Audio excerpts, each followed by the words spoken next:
요즘은 참 이벤트 전성 시대라고 합니다. 초등학교 가을 운동회마저도 이벤트 회사에 다 맡깁니다. 이 교회에서도 많은 것을 다 이벤트화 시키려고 합니다. 심지어 예배와 절기를 이벤트처럼 기획하고 또 진행을 하고 있습니다. 그래서 교회들이 참 이벤트에는 탁월한 재능을 가지고 있는데 중요한 것은 복음의 메시지가 참 약합니다. 사랑하는 성도 여러분, 기독교의 가장 큰 이벤트가 뭐라고 생각을 합니까? 기독교의 가장 큰 이벤트는 부활입니다. 인류 역사에서 딱 한 번밖에 계시된, 딱 한 번밖에 없는 그 이벤트는 바로 부활 사건입니다. 하나님께서 꼭 한 번만 딱 연출하신 그 인류 최고의 역사 사건 이벤트가 바로 부활 사건입니다. 여러분, 이 부활 사건으로 인류 역사가 AD와 BC로 딱 나누어지는 겁니다. 그 AD는 아노 도미니, 주 후가 되어지고, 이 BC는 비포 크라이스트, 주 전이 되어지는 겁니다. 기독교에서 가장 흥분되는 장면이 바로 부활 사건입니다. 여러분, 십자가는 분명하게 복음의 핵심 메시지지만 이 부활은 그 십자가를 최종적으로 확정해주는 가장 드라마틱한 사건입니다. 전라남도 진도에 1년에 한 번씩 바닷물길이 열립니다. 저도 한번 가본 적이 있는데 많은 사람들이 그 바닷길이 한번 열릴 때에 관광을 방문을 하지만 하나님께서 인류 역사에 딱 한 번 드러내는 사건이 바로 부활 사건입니다. 결코 이 부활은 다른 종교에는 없습니다. 결코 그 어떤 것으로도 부활을 모방할 수가 없고 이미테이션 할 수가 없습니다. 그래서 불교에서는 이 부활을 모방하여 순환론적으로 윤회를 말하고 있지만, 아니 윤회를 믿는다 하여서 여러분 죄가 사하여지고 또 생명을 얻고 우리가 부활하는 것은 결코 아닌 것입니다. 우리 예수님께서 금요일 오후 3시에 운명을 하셨습니다. 그리고 곧바로 이제 무덤에 장사 지낸 바 되었습니다. 아니 그때 그 무덤가 예루살렘에 찾아온 갈릴리에서 온 여자들이 있었습니다. 이 여자들은 예수님이 어디에 이제 장사 지낸가를 보고 안식일을 지나고 안식 후 첫날에 이제 올려가려고 했습니다. 안식일 날은 율법적으로는 이동을 할 수가 없고 또 일을 할 수가 없기 때문에 이제 안식 후 첫날에 예수님의 그 무덤에 찾아가려고 한 것입니다. 여러분, 안식 후 첫날은 바로 주일입니다. 그래서 이제 안식 후 첫날에 그 새벽에 여자들이 예수님의 그 시신이 썩지 않도록 그들이 준비한 향품을 가지고 예수님의 무덤가에 올라가는 거죠.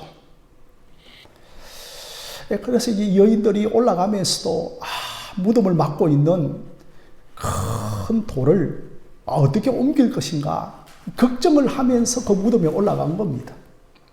아니 그런데 막상 그 무덤가에 가보니까 사람들이 움직일 수 없을 정도의 큰 무덤 앞에 돌이 옮겨져 있는 겁니다. 그리고 무덤 안에는 들어가 보니 우리 예수님의 시신이 보이지 않는 것입니다. 이 여자들이 얼마나 당황을 했겠습니까? 도대체 우리 예수님의 시신을 누가 훔쳐갔는가? 우리 예수님 시신 도둑 맞았다 하면서 근심하고 아마 속이 탔을 것입니다. 아니, 그런데 갑자기 찬란한 옷을 입은 두 사람이 나타나서 5절 말씀에 어찌하여 살아있는 자를 죽은 자 가운데서 살았느냐 하면서 그렇게 말을 하는 겁니다. 성도 여러분, 이 5절 말씀 참 유명한 말씀입니다. 그런데 찬란한 옷을 입은 이 두 사람은 누구였는가 하면 두 천사입니다. 그러면서 우리 주님께서 사망 권세를 이기고 부활하셨다는 소식을 전해주는 겁니다. 그러면서 이제 6절 말씀에 여기 계시지 않고 살아나셨느니라. 갈릴리에 계실 때 너희에게 어떻게 말씀하셨는지를 기억하라고 말을 하는 겁니다. 예수님께서는 3년 동안 자신의 그 죽음과 부활에 대하여 분명하게 한 말씀들을 너희들이 기억해 보라고 하는 것입니다. 사실 이 여자들이 예수님을 사랑하고 참 따라다녔지만 실상은 우리 예수님의 그 죽음과 부활을 믿지 않았던 것입니다. 그런데 예수님께서 부활 소식을 알려주자 비로소 예수님이 하신 말씀이 기억나면서 그 부활을 믿기 시작했습니다. 아니, 그토록 사랑하고 따라다녔던 예수님이 허무하게 십자가에 죽자 얼마나 절망했고 또 막막했겠습니까? 정말 예수님이 죽으신 사흘 동안은 처절한 절망이었고 아무런 그들에게 희망이 없었습니다. 여러분, 이 여자들이 누군가 하면 10절을 보면 전체로 막달라 마리아, 또 요한나, 그리고 야고보의 모친 마리아와 그들과 함께한 다른 여자들이었다고 합니다. 그러니까 최소한 5명 이상의 여자들이 안식 후 첫날 예수님의 무덤가에 올라간 것입니다. 그 올라간 곳에서 이제 부활 소식을 듣고서는 예수님이 생전에 하신 그 부활의 말씀을 기억하고 아니 그들이 절망했던 그 마음이 소생이 되는 겁니다. 곧바로 이제는 마을로 내려가서 흩어져 있는 11 제자들에게 예수님의 그 부활 소식을 알리고 있는 것입니다. 성도 여러분, 우리는 여기서 참 중요한 교훈을 배웁니다. 바로 여인들의 낙심한 영혼이 예수님의 말씀을 기억함으로 소생이 됩니다. 천사 두 사람이 이 여자들에게 야! 정신 차려! 아니면 찌릿 몸에 전기 같은 것이 들어가서 소생된 것이 아닙니다. 아니면 천사들이 몸을 툭 친다든지 머리에 안수하면서 넘어져서 놀라운 체험을 하고 나서 야, 그렇군요. 예수 믿겠습니다. 그렇게 해서 그들의 영혼이 소생되어진 것이 아니고 예수님의 부활 말씀을 기억함으로 그들의 낙심한 영혼이 회복이 되어진 겁니다. 그러니까 우리는 이것을 잘 보셔야 합니다. 우리의 영혼이 언제 소생되어지는가 하면 하나님의 말씀을 기억할 때, 하나님의 말씀이 기억날 때, 그러니까 하나님 편에서는 성령님을 통하여 끊임없이 우리에게 하나님의 말씀을 기억나게 하시는 겁니다. 그러니까 우리는 주 예수의 말씀을 듣고 주 예수의 말씀을 믿음으로 살아나는 겁니다. 뭔가 우리에게 큰 능력을 가지고 입신을 시킨다든지 막 기도하는데 항울경 엑스터시에 빠짐으로 말미암아 우리가 살아나는 것이 아니고 우리가 하나님의 말씀으로 살아나는 것입니다. 그래서 여러분, 우리가 내가 하나님의 말씀으로 살아난다고 하는 것을 결코 얕잡아 봐서는 안 됩니다. 1세기 당시에 영지주의자들이 있었습니다. 오늘날에는 신비주의자들과 비슷하죠.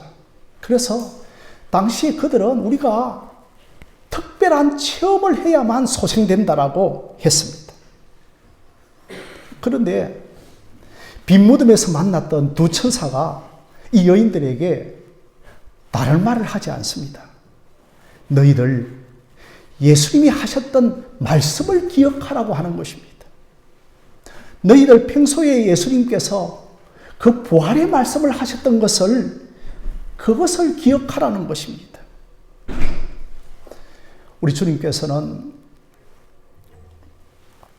표적을 보여달라고 요구하는 그 악하고 음란한 세대의 사람들에게 내가 선지자 요나의 표적밖에 보여줄 것이 없다.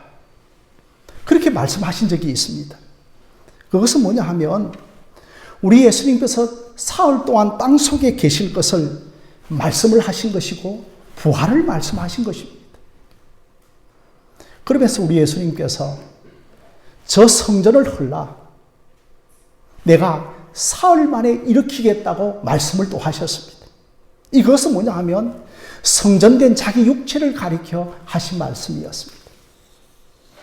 주님은 여러 번에 걸쳐서 내가 저 관원들에게 잡혀서 고난을 당하고 죽임을 당하고 부활하실 것에 대하여서 말씀을 하셨습니다. 그런데 이 제자들과 여인들 가운데 어느 누구도 이 부활의 말씀을 기억한 자들이 없었다는 겁니다. 이 여자들이 하는 것은 뭐냐면 빈무덤을 보고서 우리 예수님 시신 누가 훔쳐갔느냐 하면서 우는 것 외에는 어떤 일도 하지를 못했습니다. 성도 여러분, 우리가 주님의 말씀을 기억하지 못한다고 하는 것은 참 비극입니다. 오늘날 주님의 말씀을 알지 못한다는 것, 그 주님의 말씀을 기억하지 못한다고 하는 것은 우리 모두의 비극입니다. 그러나 이 여자들은 드디어 이제 주님의 말씀을 기억함으로 낙심한 그들의 영혼이 회복됩니다. 모든 사람들은 하나님의 말씀을 듣고 그 믿음으로 우리가 살아나는 겁니다. 자, 여러분, 이제는 예수님의 그 시신가에 가보니까 빈 무덤입니다. 예수님은 보이지 않습니다. 아직 그 주님의 그 부활을 직접 목격하지 못했기에 안에 참 부활 사실을 받아들이기가 어려웠을 것입니다. 그러나 우리 주님께서 하셨던 말씀을 기억하면서 믿었습니다. 그러면서 이제 무덤에서 나와서 동네로 내려가서 숨어있고 도망가 있는 11 제자들에게 예수님의 그 부활의 소식을 다 알리고 있습니다. 성도 여러분, 우리가 지금 좌절하고 낙심하고 지쳐있는 가운데 우리의 영혼을 살리는 유일한 수단은 하나님의 말씀인 것을 믿으시기를 바랍니다. 내게 주셨던 그 말씀, 내가 붙잡았던 그 말씀, 내게 약속하셨던 그 말씀으로 여러분들이 일어나고 회복되어지기를 바랍니다. 이 둘째로 이 부활이라고 하는 것은 증거의 성격을 갖고 있습니다. 왜 기독교가 그렇게 선교적이고 왜 기독교가 그렇게 전도적입니까? 너무 열심히 내는 것 아닙니까? 여러분, 기독교라고 하는 성격 자체가 우리를 가만히 있지 못하게 하는 종교입니다. 아니, 기독교의 핵심인 십자가와 부활을 우리가 받고서는 어떻게 이 십자가와 부활을 내 속에 가만히 혼자서 삼킬 내용이 아니지 않습니까? 이 부활이라고 하는 소식은 가만히 나를 놓아주지 않는 소식이기에 우리가 그렇게 전도적이고 우리가 그렇게 선교적인 겁니다. 그런데 놀라운 것은 이 부활의 첫 목격자, 그리고 또한 부활의 첫 증인이 누군가 하면 여러분 누구시죠? 막달라 마리아입니다. 이 요한복음에 막달라 마리아에 대해서 잘 나와 있는데 그 빈무덤 안에 제일 먼저 들어간 사람이 누구였는가? 베드로도 아니고 요한도 아니었고 막달라 마리아가 빈무덤 안으로 제일 먼저 들어갔습니다. 아니, 그런데 그 빈무덤을 보고서 도둑이 훔쳐간 줄로 알고 그 빈무덤가에서 심히 이 막달라 마리아가 울었습니다. 그때에 요한복음에 보면 예수님께서 마리아에게 나타나십니다. 마리아야, 내가 아직 아버지 하나님께로 올라가지 아니하였노라. 나의 이 부활의 소식을 형제들에게 전하라고 마리아에게 부탁을 하였습니다. 그래서 여러분, 마리아가 예수님의 부활의 첫 목격자요, 부활의 첫 증인이 되는 축복을 받습니다. 자, 그렇다면 이 막달라 마리아가 어떤 여자입니까? 막달라 마리아는 7 귀신이 들린 여자입니다. 그런데 예수님을 만나서 이 7 귀신이 다 나가는 겁니다. 7 귀신. 그 7이 뭐죠, 여러분? 숫자적으로 완전 수죠. 그러니까 온갖 귀신이라고 하는 귀신은 마리아에게 다 들어왔다는 겁니다.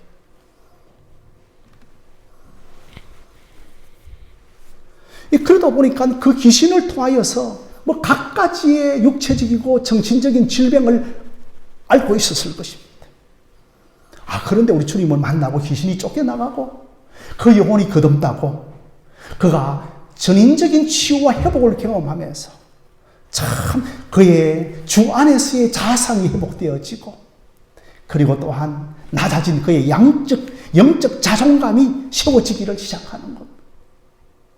여러분들 가운데서도 어린 시절에 정말 상처와 아픔과 그 막달라 마리아처럼 그 자아상이 깨어지고 우리의 낮은 자존감으로 인하여 고통하였지만 우리 예수님 찾아오셔서 7 귀신 다 물리치고 여러분들의 낮은 영적 자존감을 세워주면서 하나님 안에서의 영적인 자아상이 회복되어진 사람들도 있을 것입니다. 참 여러분, 마리아, 막달라 마리아, 불쌍한 여자죠. 그리고 또한 그 갈릴리에서 올라왔던 그 여인들도 참 비천하고 불쌍한 여자들입니다. 그리고 여러분, 절망 가운데 있었습니다.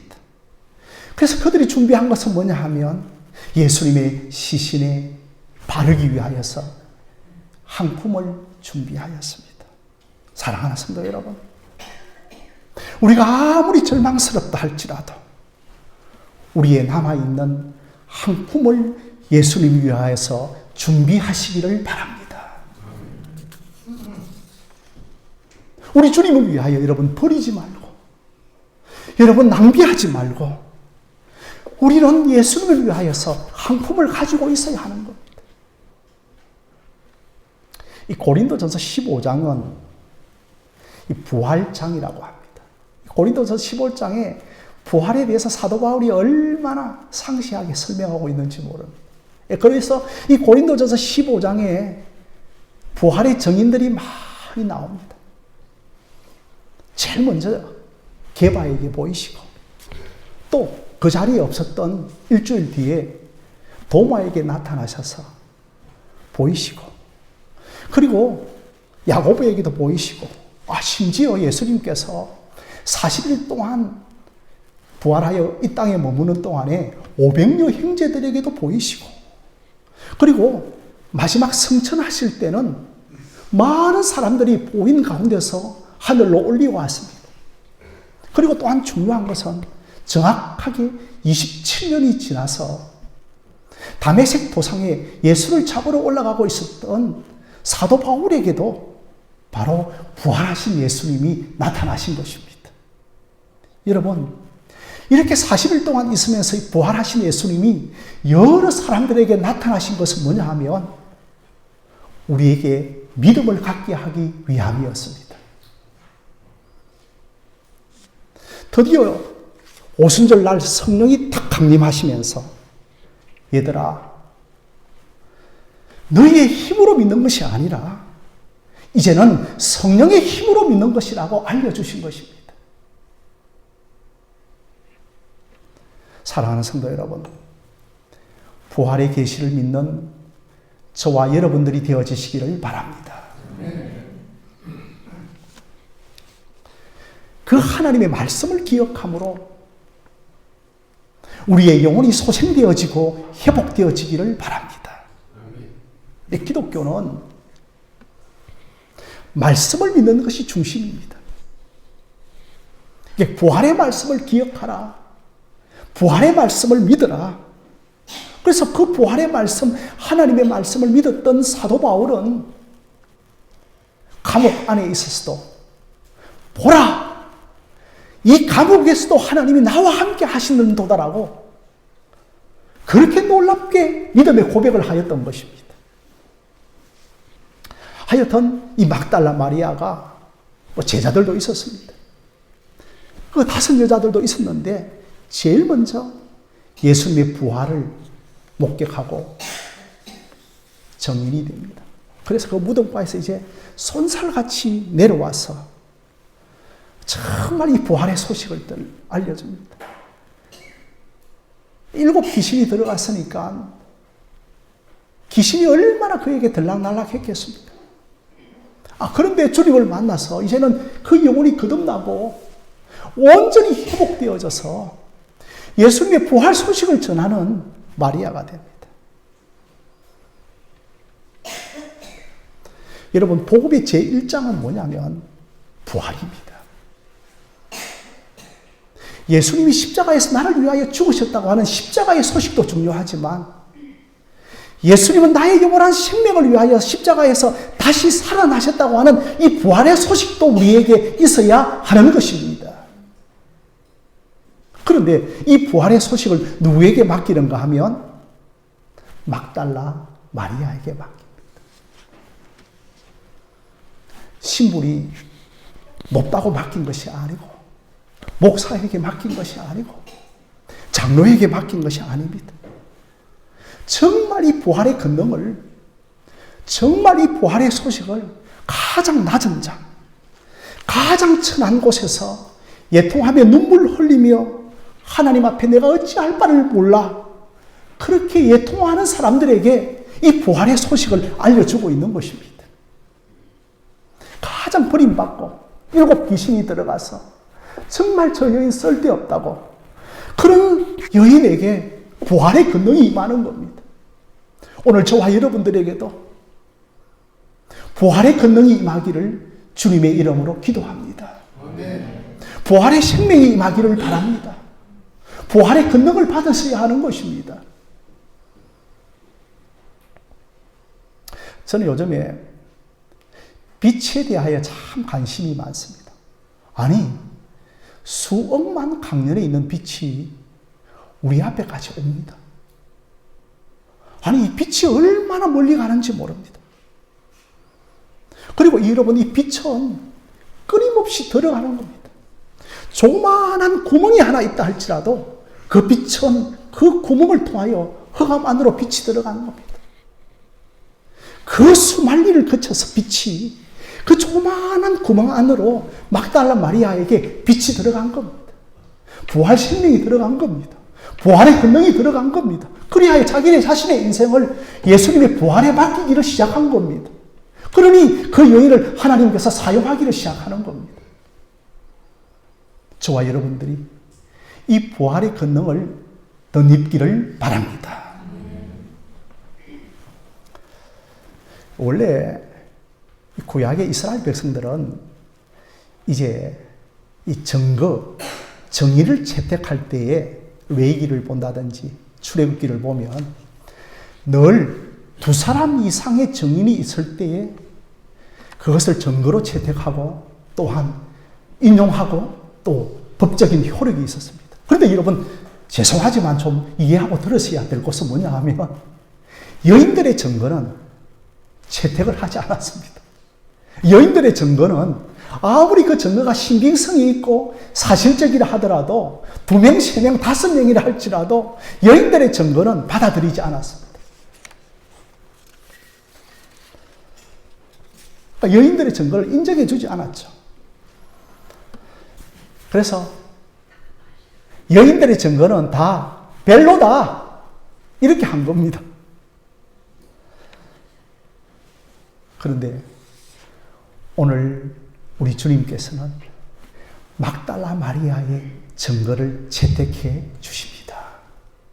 막달라 마리아에게 그 증거를 맡겨주시는 겁니다. 막달라야, 너가 충분한 증인의 자격이 된다는 겁니다. 이제 나는 저 막달라 마리아와 같은 자를 내 증인으로 사용하시겠다는 겁니다. 저와 여러분들이 이제는 다 증인으로 사용되어질 수 있습니다. 그러므로 충분하게 하나님의 증인되어지기를 바랍니다. 왜냐하면 이제부터는 인간이 증거하는 것이 아니라, 근세자가 증거하는 것이 아니라, 학벌 좋은 자가 증거하는 것이 아니라, 남자들이 증거하는 것이 아니라 하나님이 증거하시기 때문인 것입니다. 그래서 이제 여러분 3절 말씀을 보면 빈 무덤에 들어가니까 주 예수의 시체가 보이지 않았습니다. 자, 그런데 참 성경은 사복음서를 쭉 읽어보면 예수님의 그 부활 이후부터 예수님을 주 예수라고 부르기를 시작합니다. 예수님을 우리의 주님으로 부르는 것을 즐겨 사용을 합니다. 사랑하는 성도 여러분, 진정으로 예수님은 우리의 주인이시고 진정으로 예수님은 우리의 하나님이시지만 예수님이 부활하심으로 말미암아 진정으로 하나님 앞에서의 우리의 주님이 되신 것을 믿으시기를 바랍니다.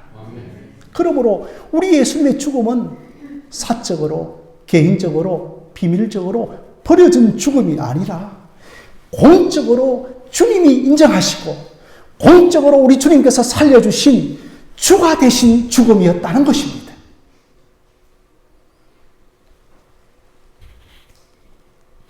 여러분들의 죽음도, 여러분들의 약함도, 여러분들의 직업병도, 여러분들의 가난함도, 여러분들의 장래도 우리 부활의 주님께 맡기면 그 부활의 주님께서는 은혜로운 것으로 변화시켜 주실 것입니다. 불쌍하고 귀신 들린 마리아도 자기 자신의 인생을 부활의 권능에 맡기니까 그가 은혜의 도구가 되어지는 겁니다. 이제 우리는 부활의 권능으로 사는 존재들입니다.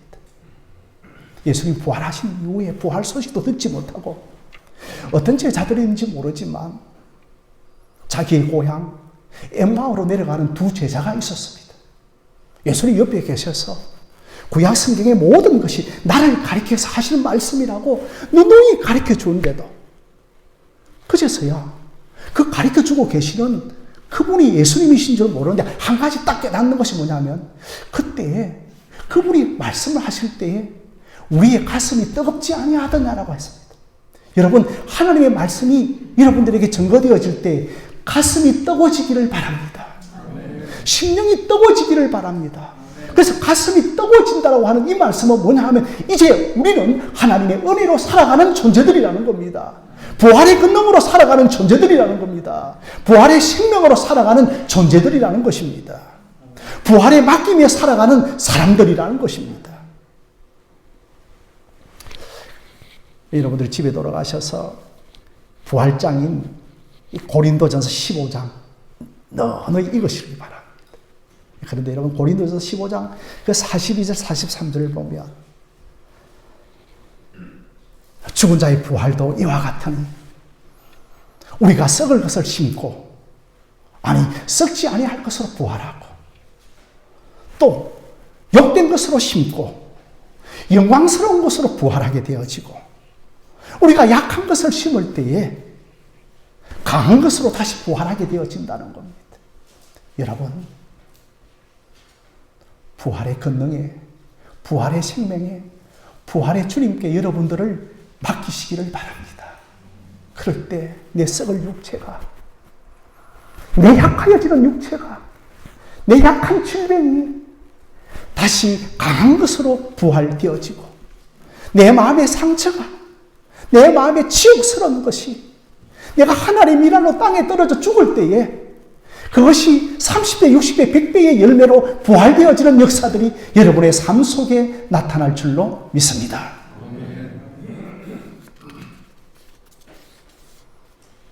막달라 마리아는 자신의 형편을 탓하지 않았습니다. 막달라 마리아는 이제부터 말씀과 기도로 거룩해져 갔습니다. 성도 여러분, 우리의 상황이, 우리의 형편이 처한 것이 중요한 것이 아니라 그것을 말씀과 기도를 가지고 거룩한 것으로 만들어내는 여러분들이 되어주시기를 바랍니다. 그래서 우리에게 부활의 권능이 임하면, 우리에게 부활의 생명이 임하면 보라, 이전 것은 지나갔으니 새롭게 되었도다라고 우리가 다 새롭게 변화되어지는 겁니다. 여러분의 생업도, 여러분의 미래도 부활의 권능에 맡기시기를 바랍니다. 여러분의 자녀와 여러분의 앞날도 부활의 권능에 맡기시기를 바랍니다. 그래서 우리가 제일 먼저 내 안에 부활의 권능이 있음을 믿어야 합니다. 내 안에 부활의 권능 되시는 예수님이 계신 것을 믿어야 하는 겁니다. 어떤 부모가 초등학교 5학년짜리 아이를 잃어버렸습니다. 1년, 2년 지나도 아이를 찾지 못하는 겁니다. 그 아이가 죽은 거죠. 정말 이 아이를 잃은 부모의 마음이 어찌할 줄을 모릅니다. 그런데 그 옆에 있는 성도님이 그 부모님을 꼭 껴안고, 집사님, 결국은 부활신앙입니다. 결국은 부활신앙입니다. 여러분 한번 따라해 보실까요? 결국은 부활신앙입니다. 시작. 결국은 부활신앙입니다. 아니, 당신 아들이 살아있는데 왜 그러느냐고. 당신보다 먼저 천국 가 있지 않느냐라고. 그렇게 위로해주고 그것으로 그 여인이 위로받고 소생되어졌다는 겁니다. 우리의 죽음도, 우리의 미래도, 우리의 인생도, 우리의 앞날도, 우리의 자식 문제도, 우리의 어려움도 부활의 주님께 맡기면 그것이 놀라운 하나님의 구속사로, 그것이 놀랍게 하나님께서 은혜의 역사로 변화시켜 주실 것입니다.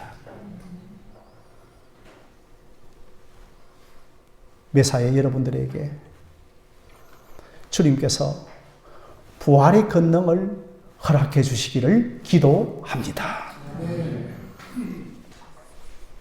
여러분의 썩어질 것도, 여러분의 그 치욕스러운 것도, 여러분의 그 약함도 다시 부활의 권능으로 새롭게 되어지고 일어나시는 은혜가 여러분들 가운데 넘쳐나기를 주님의 이름으로 간절히 축원드립니다.